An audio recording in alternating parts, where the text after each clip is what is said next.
Sinais do tempo. Muito boa noite. Não será muito agradável a esta hora falar sobre a morte. Esta hora como outra hora qualquer. Simplesmente porque, quer se queira, quer não, a morte mete medo. Mete medo porquê? Talvez, ou principalmente, porque a morte continua a ser o grande, o imenso mistério que tem acompanhado a vida do homem desde sempre. Ateus, agnósticos, crentes de todas as religiões. Desde há muito também, mas também mais neste nosso tempo, a comunidade científica tem procurado uma resposta convincente para aquilo que poderá vir depois da vida e mesmo para certos estados de suposta inconsciência que parecem situar-se entre a vida e a morte, numa muito pouco definida nebulosa psíquica que só se conhece através do relato de pessoas que alegadamente a terão experimentado. Numa palavra, pergunta-se: haverá vida depois da vida? Haverá apenas a morte ou o fim? Haverá estados intermédios e estarão eles mais perto da vida espiritual ou da morte física? E, portanto, se quem os viveu ou não, morto, e no caso afirmativo, como reencarnou?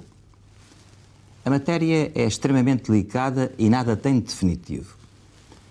Pois o programa desta noite pretende trazer alguma luz a este tema ainda tão obscuro, com uma vantagem ou um grande mérito, se quiserem. Prescinde de explanações médicas ou científicas e recorre antes aos testemunhos variados de pessoas que viveram ou terão vivido a vida depois da vida, que terão vivido a morte.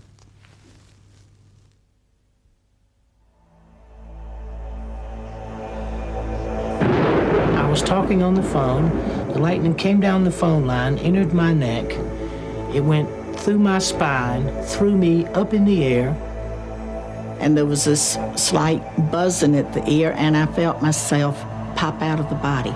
Then I felt myself float up to the ceiling, and the doctor and the nurse were in there, and he was looking at me. He said, "She's gone. She's dead." And I was taken to hospital.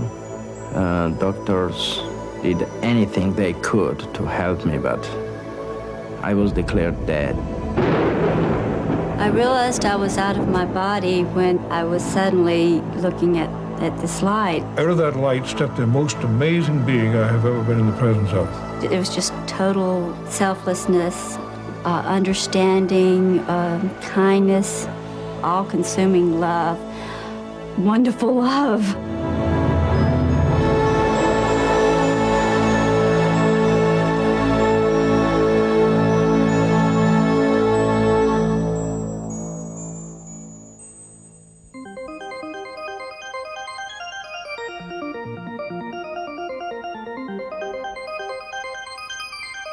After a time in this light, all of these people have to pay a return trip back. What they tell us is that the reason they chose to come back was not for themselves, because for themselves, they would rather have stayed with this presence of love. When they do return, incidentally, then the story becomes very interesting from the point of view of human psychology, because we find that these patients are profoundly changed, that they are imbued with a totally new value structure, that whatever in their lives before they had been chasing, whether it was money or power or fame or any of these other things that people seek, they say that after this experience, their value primarily is to love others, to seek loving relationships with their fellow human beings. And also they tell us that they have no more fear of death whatsoever.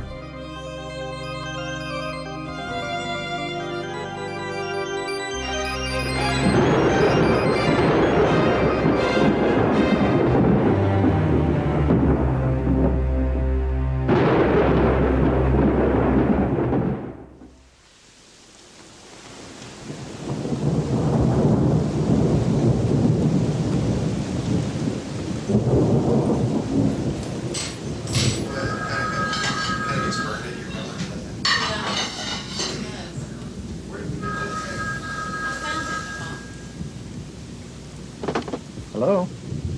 Oh, hey, Mom. How are you? Oh, no. What's the matter? What's happened to him? Oh, no.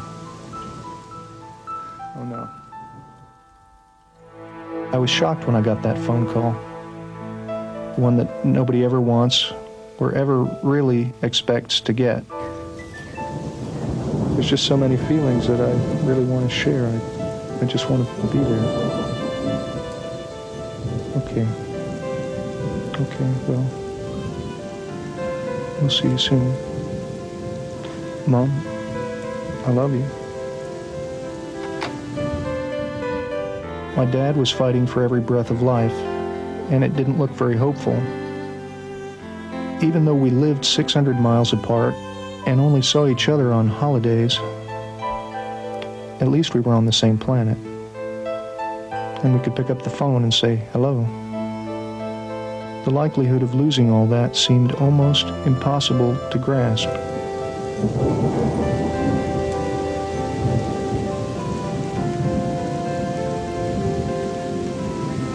Dear Dad,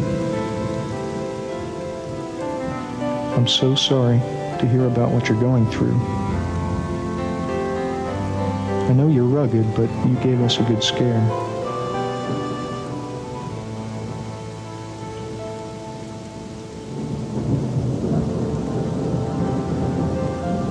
Dear Dad, I'm writing you this letter because I don't know if I'll ever see you again, yet I have so much I want to say.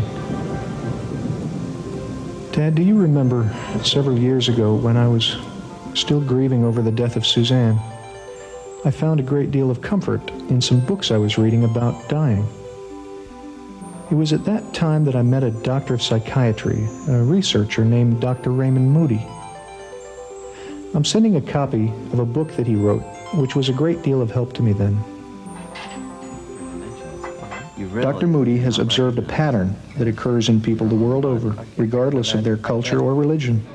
As a matter of fact, the prior religious beliefs or background of the person doesn't seem to have much to do with whether or not they have an experience and even the content of the experience. Mm-hmm. We've even had people who say that prior to their experience they were atheists or agnostics who have very beautiful and full-blown near-death experiences. Really? And do they remain atheist and agnostic? Not at all. Once they come back, they tell us that they're totally transformed and they have no more doubt whatsoever that there is a God and that there is a life after death. It's about his research on the stories of people who have approached death, many of whom actually had the experience of dying and then were revived and lived to tell about it. What happened is I felt like I'd been hit by a train. But what had happened was I was talking on the phone, holding the telephone like this. The lightning came down the phone line, entered my neck. It went through my spine, threw me up in the air. As it threw me in the air, it knocked me out of my shoes and welded the nails in the heels of my shoes to the nails in the floor, which is how I was grounded and I didn't explode. Before I shot myself, I measured like we did in CPR to find where the heart was.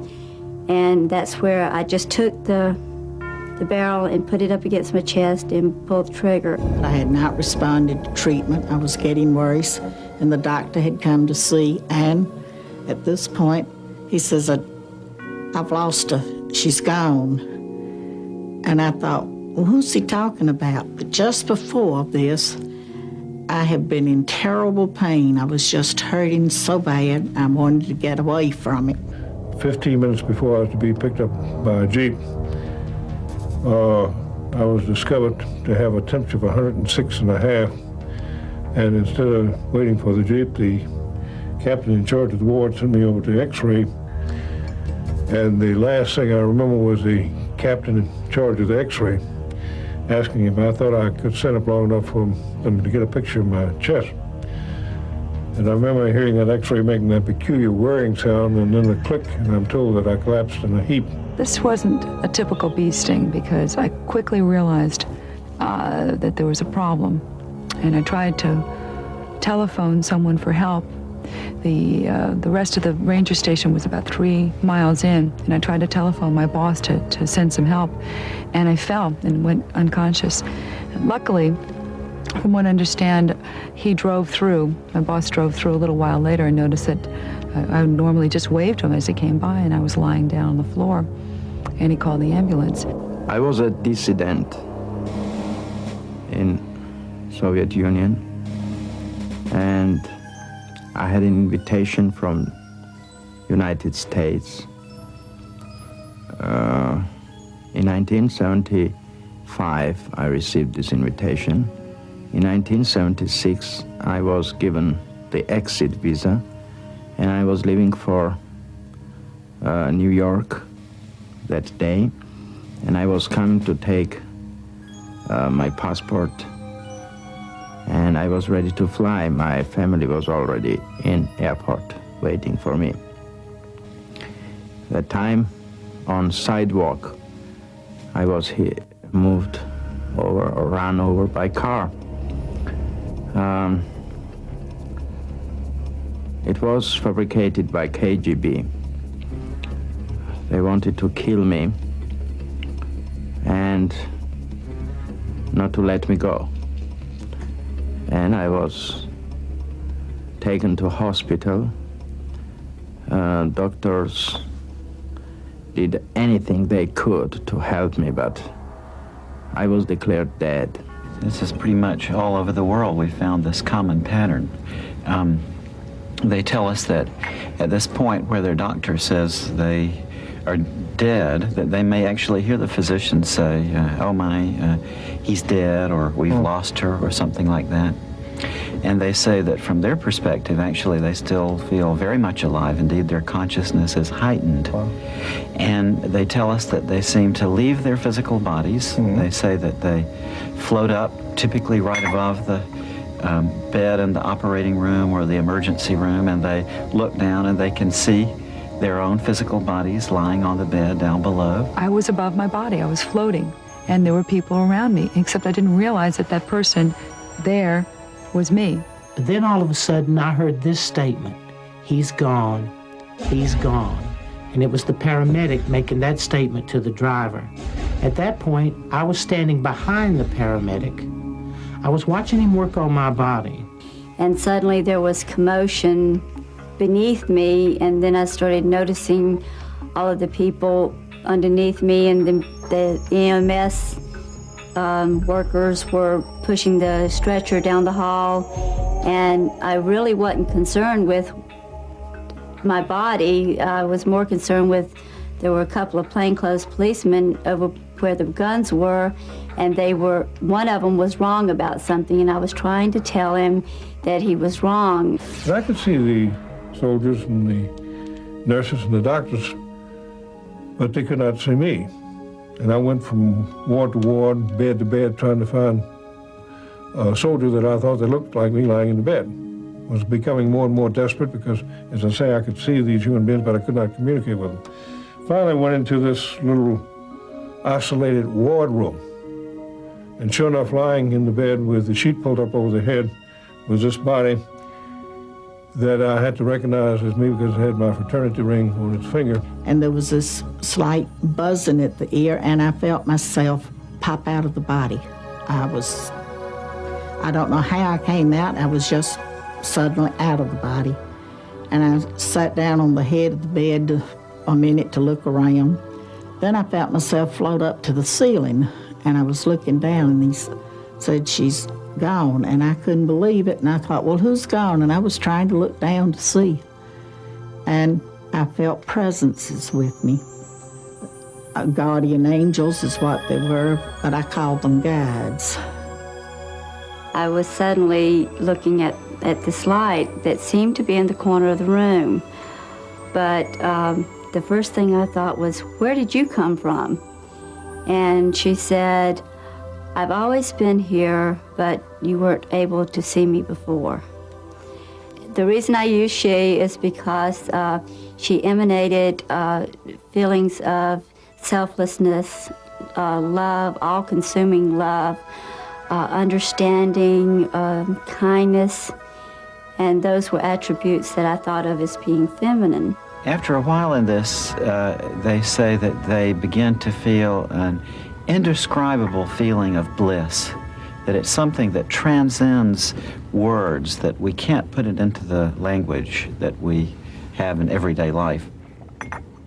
One man, for instance, told me that although he was in great pain in his chest prior to leaving his body, as soon as he left his body, that he was overcome with a tremendous sense of joy and peace, a kind of ecstasy. There was absolute freedom of your soul and body, and this amazed me.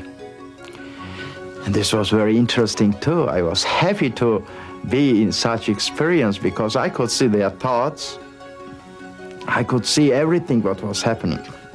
I could smell, I could hear, and I could see their thoughts.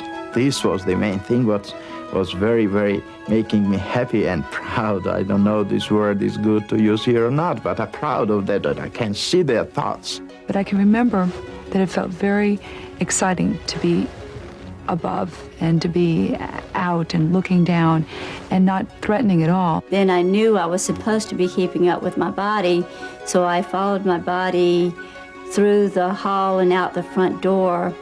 And there's something about being outside when you're out of your body, but when I got outside, it was just wonderful. But it seemed like I was always just kind of looking through the ambulance because I was enjoying being outside.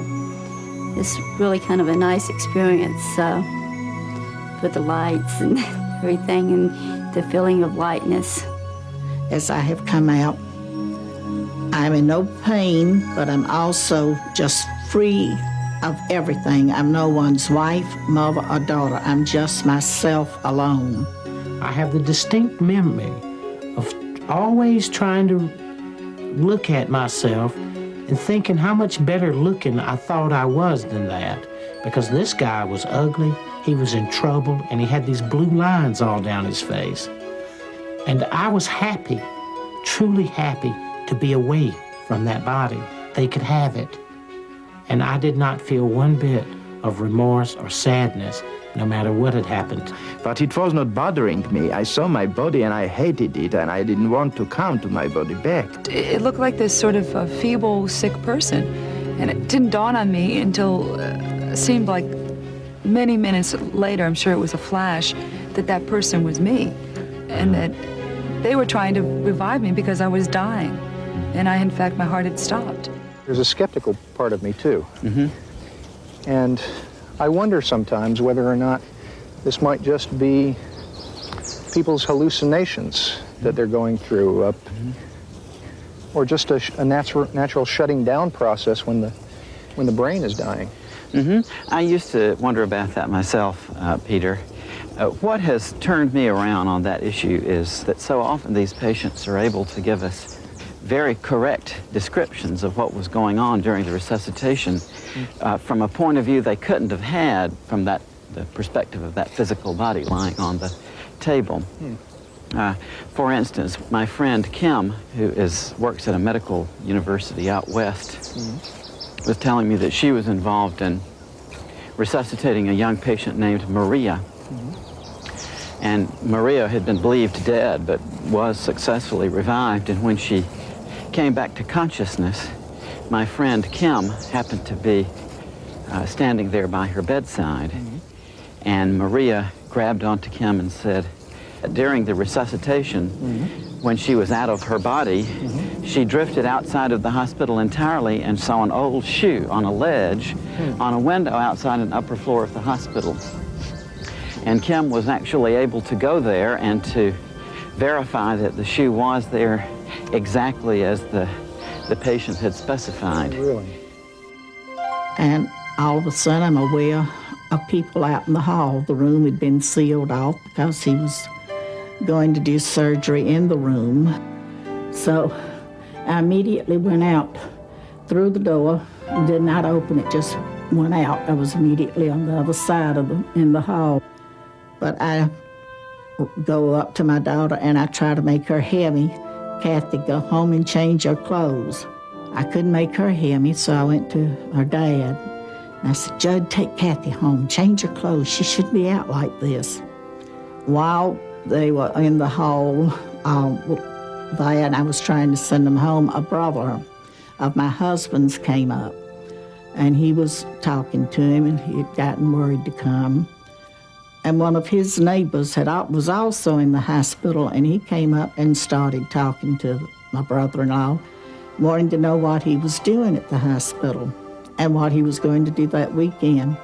He said, well, it looks like my sister-in-law was going to kick the bucket, and I was planning to go to Athens, but I'll stick around now to be a pallbearer. Later, I was also able to talk to him. He didn't want to admit it, but he did admit that this is what he had said. And I laughed at him because it embarrassed him. It was amazing that I was never leaving my body too. I was everywhere who thought about me, but I was with my body. It means that I was not leaving the one part for another. I was everywhere the same time.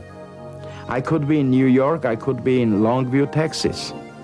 I could be in Moscow, I could be in Tbilisi, Georgia.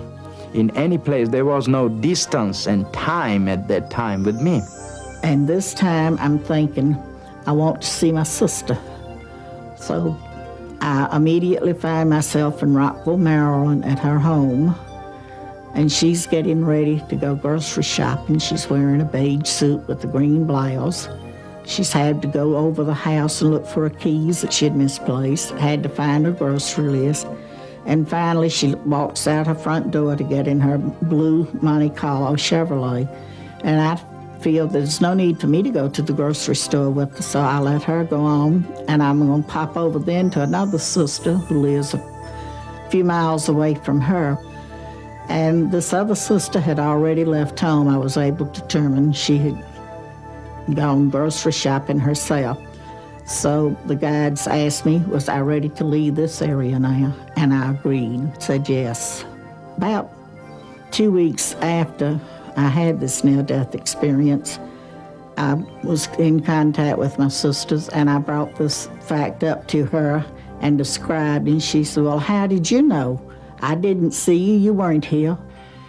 I could communicate with the children, with very little children who couldn't speak and who couldn't walk and who were very little, and just coming from that place where I was going. And this was amazing communication with them, spiritual communication. We never spoke in words. We spoke in mental communication. And she had broken hip, and nobody understood why she was crying so loud. And the doctors and these parents were very concerned about this. And I said, don't cry anyway, nobody will understand why do you cry. And she stopped crying and she smiled, you know, and it was incredible experience for that people who were around, and they looked at her and said, what's happened? Why she's not crying at this time? I want to tell them that, you know, she has these diseases. This happened with her, but I couldn't communicate with them. After the third day, when I was back to my body, and after 3 days when I could speak, I said them that, you know, your daughter is crying because of this. She has a broken hip, and, you know, and this is the diagnosis which you are seeking on, you know, and they found that it was truth, you know. They were shocked and they were surprised. I've also wondered whether or not people may not just be going to places that they've known before in their memory. Well, they certainly do that. They do go to places where they have been, but they also fairly frequently end up in places where they didn't know existed on the way. And in one case, that of Dr. George Ritchie, he was actually able to find a place that he had seen in his out-of-body experience. I had left that room, went as far as Vicksburg, Mississippi. Saw a man getting ready to go into a white all-night cafe there on the corner of a street there in Vicksburg, and asked him if he could tell me if I was going in the right direction to get to Richmond. And this man acted the same way that a ward boy had in the corridor that I passed as I was going out of the hospital, like he could neither see me nor hear me. Actually, I walked right through the ward boy going out. But I was so determined to get back to Richmond, that never even stopped me. And when this guy couldn't see me, then I realized that there was a vast change. Something was wrong, that these people could neither see nor hear me. The way that I know that it was Vicksburg, Mississippi, because 10 months after this experience, I came back through Vicksburg and recognized the white all-night cafe on the corner. Time and distance, as you and I comprehended in this room, simply does not exist, because simply by wanting to be heading back towards Richmond, apparently I was. And before I tell you about the most adventurous kind of out-of-body traveling, I want you to promise me that you'll come to visit me and say goodbye before you actually leave this world. There are occasional reports from people who experience another dramatic form of traveling, that they actually leave their body, zoom up above the Earth, and travel far into space and see the Earth down below. Dr. Carl Jung, the great Swiss psychiatrist, was an example of this phenomenon when he had his near-death experience in 1944 in a heart attack. At the beginning of 1944, I broke my foot, and this misadventure was followed by a heart attack. Extremely strange things began to happen to me. It seemed to me that I was high up in space. Far below, I saw the globe of the Earth bathed in a gloriously blue light. I saw the deep blue sea and the continents. I could see the snow-covered Himalayas. I knew that I was at the point of departing from the Earth. The sight of the Earth from this height was the most glorious thing I had ever seen. After a while in this situation, though, they become to realize that although they can see and understand perfectly what's happening, no one else is able to see or hear them. So they seem to undergo a state of turning inward of the sense of identity, if I could call it that. They become aware that this phenomenon they're experiencing has something to do with what we call death.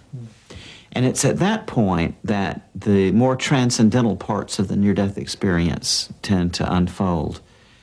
I have this pain, and I am in darkness. I cannot see anything. Then I cannot move hand, then I cannot move my body. And then I understood that I am not them, but I am. And it scared me. Fear, unknown. Why are all people afraid of darkness? Because they don't know what is in darkness.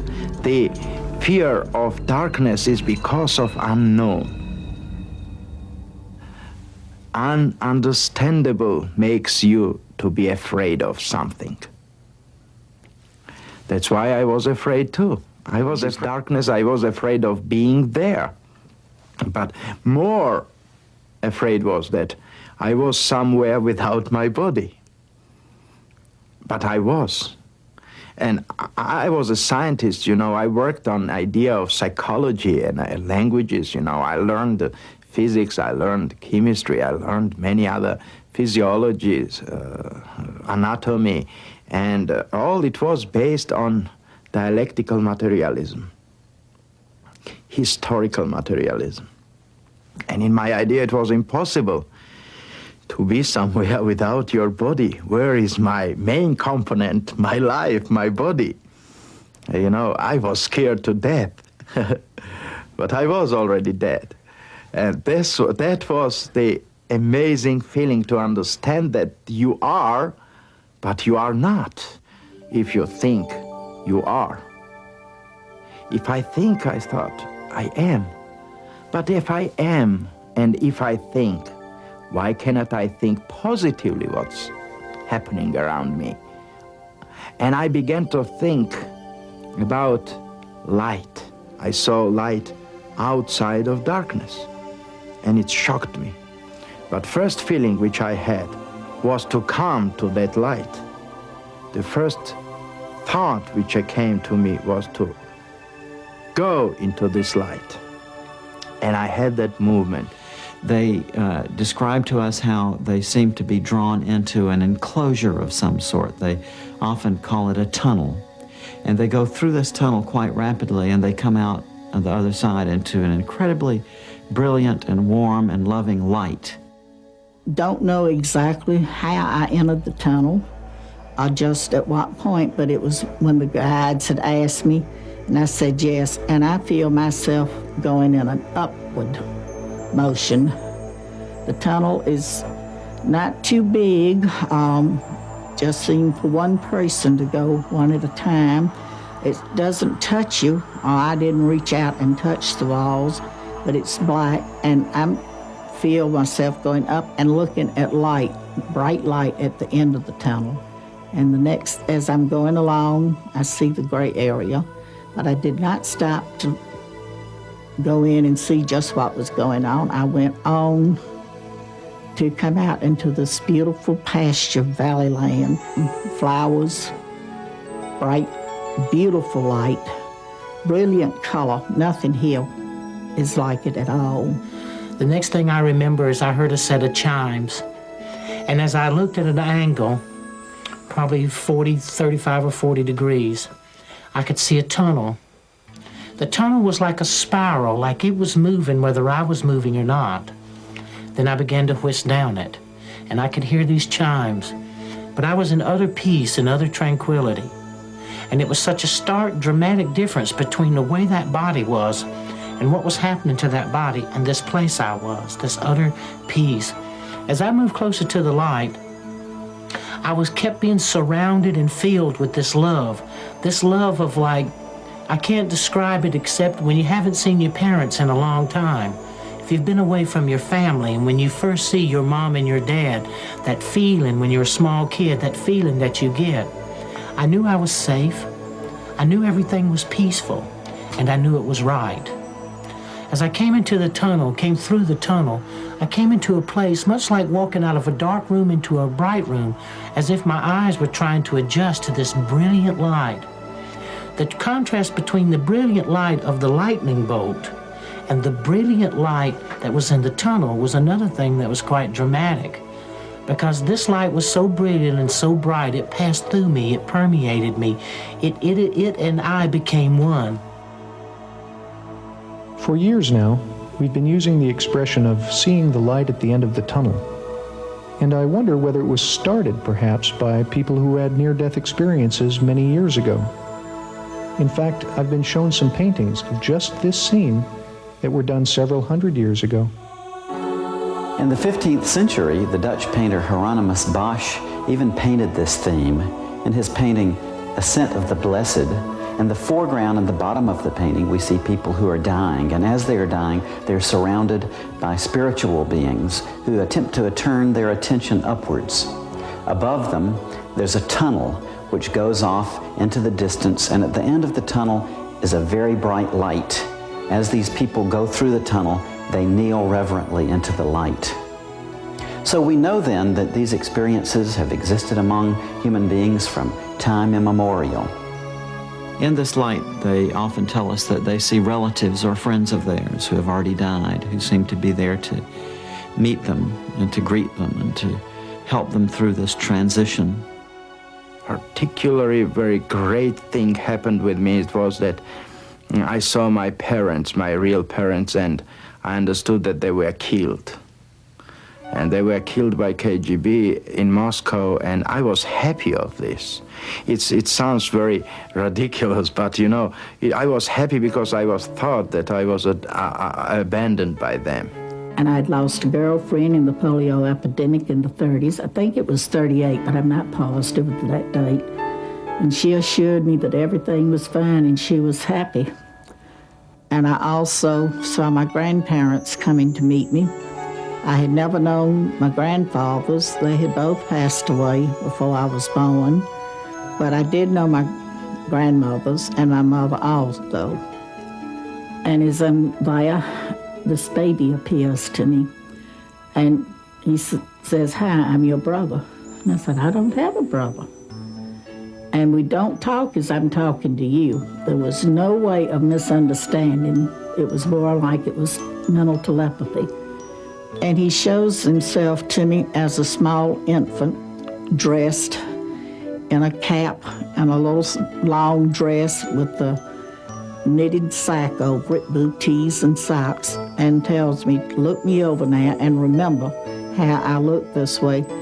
And you can tell our Father when you get back, and he'll tell you it happened. And when I was able to talk to him, my dad said, well, I don't know how you knew that, because nobody but your mother and the doctor and I knew about these things. So it gives me hope to know that whatever happens, we'll be seeing each other again one day, as we're greeted by those loved ones, family and friends who have already died. All these greeters seem to be encouraging us to come into the presence of that light, and are letting us know that everything is going to be okay. The being of light that these patients often describe encountering is plainly a personal being. They say that they are in the presence of a being of complete love who accepts them and loves them totally, and who has a wonderful personality, is very knowledgeable about them, very wise, very helpful, also has a wonderful sense of humor. This is the most wonderful part of it. This is a warm, loving light. It's the most masculine, but it also has overtones of mother love, sisterly love. This just pulsates around. He has totally accepted me and forgiven me for everything I've ever done, but can I forgive myself for some of these selfish things I have done? She took on all the pain and all the suffering with total understanding of what had brought me to that point. And it was like we were intertwined, and that everything that I felt, she felt too. And there was this unconditional love, like most parents have for their children, that no matter how bad I might have been, or that I was totally loved and totally understood, because she understood the motivation behind what I did. There was this togetherness, this empathy that she had for me, and just wonderful love. And sitting there wondering what to do next, when suddenly that room became flooded with light.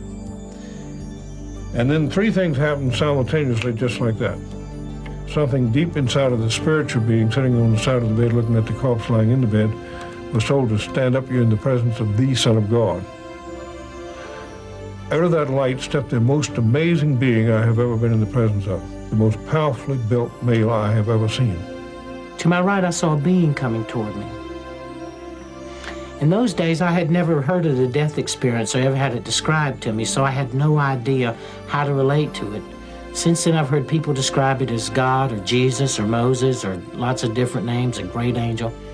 I believe that this being of light was my higher self, the greater part of me, looking at the part of me that just experienced this life. As this being, because this being, I was so comfortable with this being and so assured that only if someone knew themselves and knew the love of God in them, then they could have that same relationship with themselves. And it was as if this being had come to be with me. And now, once being in the presence of a being who knows everything about you, to know that he totally accepts you and totally loves you, I never wanted to leave this being again under any circumstance. Yeah, this is one of the most interesting parts of the near-death experience to me. These patients will tell us that in the closing moments of their life, often in the presence of this being of love who is with them, that they see a panorama before them which consists of every single thing that they've ever done in their lives, from the moment of their birth right through the time of their close call with death. And they say that they see it all simultaneously, not with the events in temporal sequence, but rather all display there at once in a way that they find very difficult to describe. Is those hospital walls virtually disappeared, and I saw every minute detail of my life, seeing my own cesarean section birth through the 20 years that I had lived, because I was only 20 at the time. With the light, there is this panoramic view of my life. It starts with birth. It continues right on to where we are at this point. All at the same time, I am part of the view, as well as watching it. I am actually doing these things. I guess it's a speeded up version of a camera that just runs double time or something. But I actually had the feelings of what was going on as I saw it, and also standing off to the side and being able to look around and look at the different things that went on at different times in my life. I saw all my life, but it's in that dimension which cannot be described. This was holographical view of being inside of your life, and then being as a viewer, participating the play of theater which happening there. But it is you, and you know that you are this. At Disney World, they have this Kodak ride where you sit in this seat and you go, there's this movie that surrounds you, and it makes you feel like you're a part of the action. And you can even get butterflies when there's a big drop or something. So it was around me in a form to where it was like I was participating. But it was participating in the mind or in thought. But it just seemed like a lifetime of pain happened in just a short period of time. If I had a panoramic view of my life, every feeling, every thought, every action, every deed, all at the same time. The same time. And as it started happening, I began to see how I affected the person that I had the encounter with, or the experience, whether it be me personally or whether it be someone else. And then how they were affected. How it was one step removed from us and how they were affected. And believe me, there is nothing hidden in your life. If you imagine this panorama of your life as like a still pond, and each action in your life is like a pebble which you flip into that pond. Mm-hmm. At the point where that pebble impacts on the surface, you see ripples going out. Right. But he said that as these ripples in this panorama impinge on others, yep, then you can see the secondary effects going off from those people in the form of ripples. I see. So I think it illustrates how tied in we all are to one another in this life, how profoundly our actions and our feelings affect others. And of course, in this life review, we're made aware of that in a very profound way. Yeah. And people say, too, that it's not the events in your life that you would necessarily expect which get reviewed. It's not the big accomplishments, but rather the simple acts of kindness, often things that you would even have forgotten.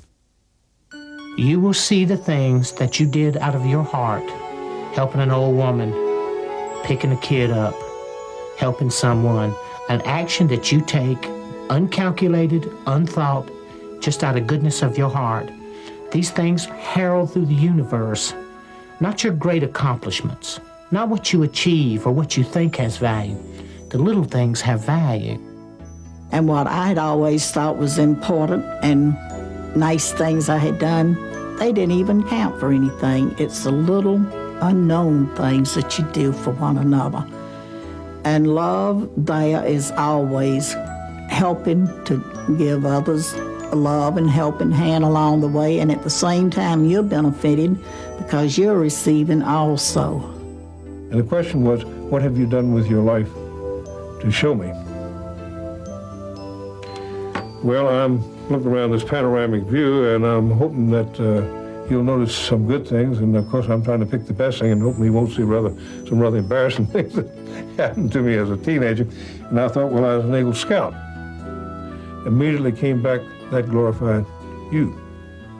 Again, the answer the second time, what have you done with your life? But this time the emphasis was on to show me. But I understood what he was saying. He was asking me, had I learned to love my fellow human beings the way that he totally accepted and loved me? And when you look at it from a place to review and to be critical of yourself, not to be judged, to be condemned. There is no condemnation in it. There is none. There is nothing but, hey, look at yourself. Look who you really are. And look what you've done. And then give it a value in the eyes of God. The death experience gives you a value of what that love is, that you are so deeply loved and that you yourself so deeply love.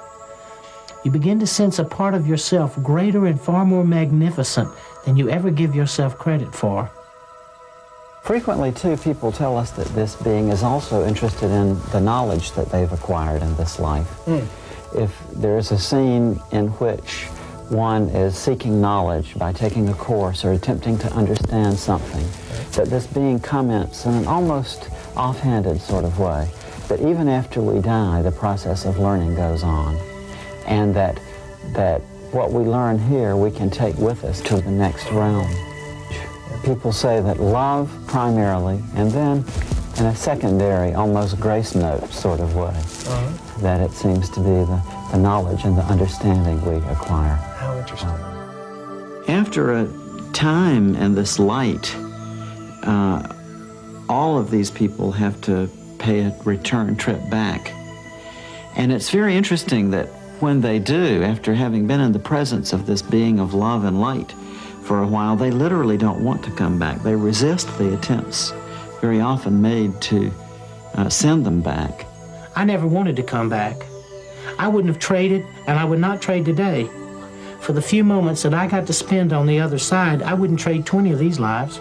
And when I had to come back, I came back dragging, kicking, and scratching because I didn't want to. And I'm told them, are you ready to go back? No, I want to go on to the City of Light. No, don't you want to go back? And I could hear my daughter and look back and see her and my husband. They were saying, Vi, don't go. Come back to us. Mama, I need you. Mom, come back. And they asked me again, are you ready to go? I said, no, but it seems that my daughter needs me, so I must go back. I really had no reason to go back except that I can remember my mother. And I know that I'd put her through a lot. I was a very accident-prone kid. And she used to say, if you ever die before I do, I'll never forgive you. My mother was so adamant about me not dying before she did. But I think that's what first came into my mind. We are alive because of love. And this was what brought me back, which, to be honest, I didn't want to come back, but this love brought me back. Love of that people who wanted me back. Other times they say that they're given a choice, that they're told that they can either go on with the experience that they're having then, or else they can return to the life they've been leading. She said, you can stay here, or you can or go back. If you stay, you're going to have to go through everything that brought you to this point. And at the same time, I was seeing the things that had brought me to that point, the things in my life that were painful. There were other things, but somehow the things that had been painful were the things that made the biggest impact. And I knew that I didn't want to go through that again. So there is no way to escape that if you try to kill yourself and you succeed, somehow you're going to have to go back and live the life from the beginning and go through everything that was painful in your life, and then have to go from the point where you killed yourself also. So you're not escaping. And people will say to me, they say, well, Daniel, what about hell? I'll say, well, they didn't bring it up, and I darn sure didn't. Because maybe they might have checked and said, hey, Daniel, you're on this wrong list, you're supposed to be somewhere else. They also want to know about hell. Is it a fiery, burning place? Well, what I found to be hell was separation from God. This is a total hell. Darkness, where I was first. This is the same as somebody told you, the separation from light, from love, from God, from infinity. Of course, this is hell. That's why suicide was condemned by all religions. That's why they are telling that you will go to hell. It means you will go to nowhere, and nowhere does not exist. It means you will go somewhere on opposite than goodness.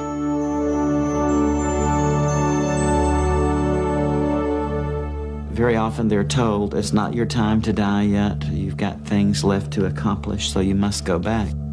This weekend I was in morgue, and on Monday I was taken from morgue, washed, and they began autopsy. It was 11 o'clock in the morning. When they opened my abdomen, they took hematoma, and they began this T kind autopsy, and some great power took me with neck, I think that part I can explain, and pushed me down. And I saw this movement down, and then I felt my headache, and I opened eyes.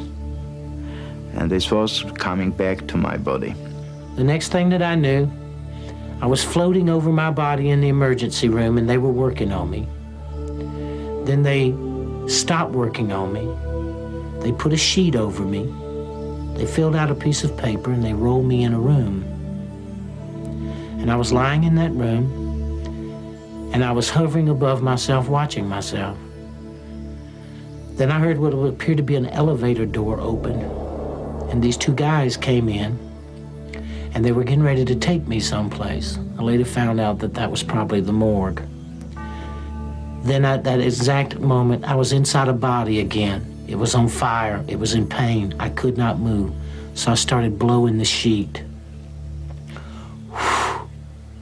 And they jerked the sheet off, pushed me back into the emergency room, worked on me and stabilized me.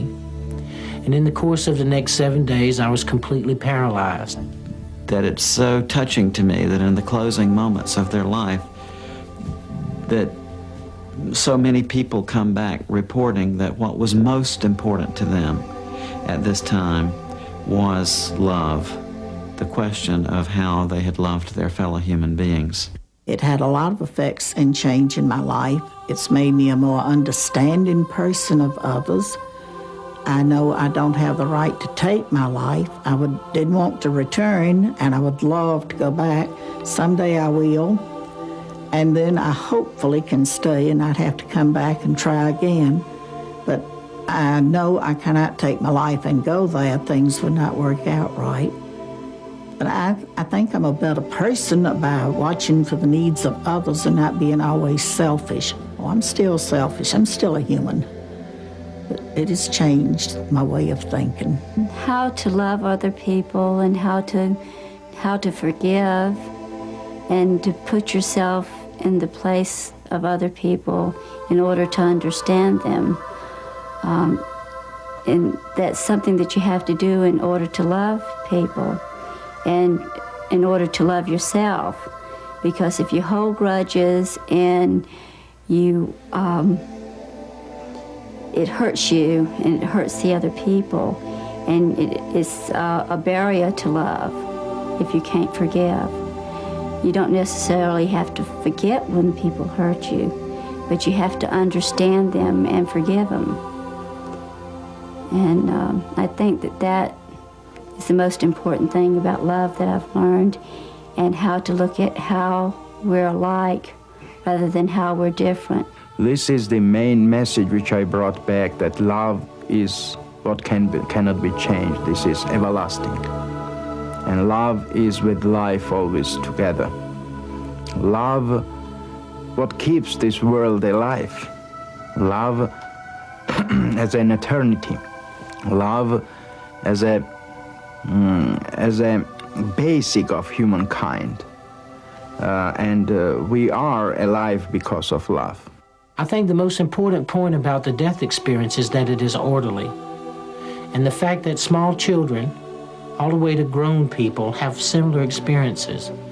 And if people could understand that if they would pay more attention to each other and to care and have faith and hope in each other, we could also begin to believe and have faith and hope in the true nature of the love of God.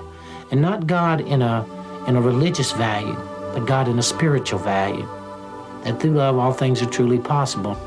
And also they tell us that their fear of death is totally gone after this, that they have no more fear of death whatsoever. I saw life as a infinite life, infinite light, as a everlasting being. We cannot die because we are already created to live forever.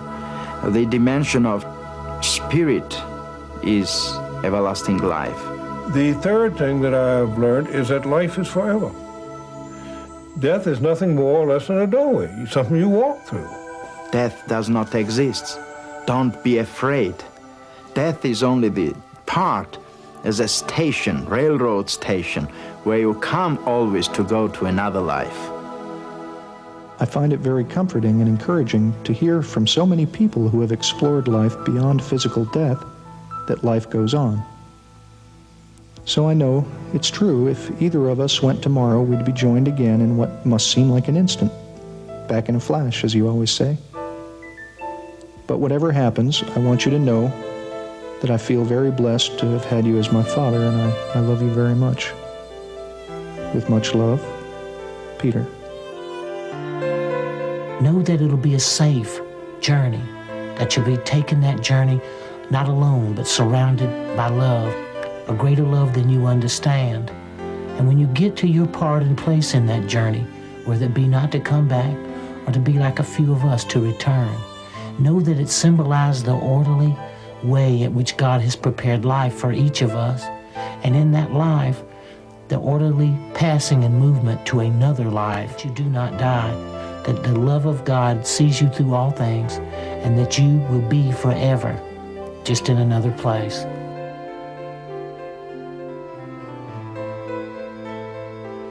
It was about 3 weeks later when we got the phone call. I was told that he died with a smile on his face, and the last words he said were, "The light."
Uma luz infinita.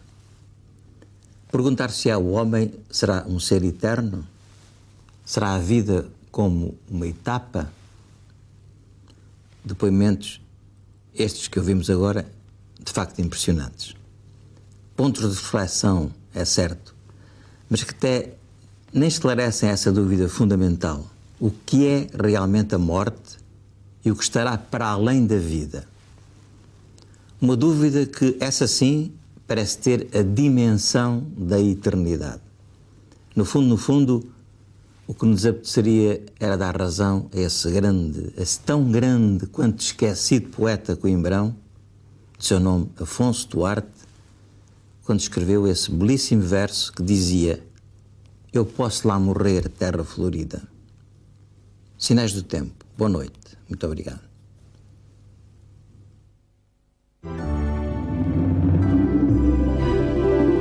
Sinais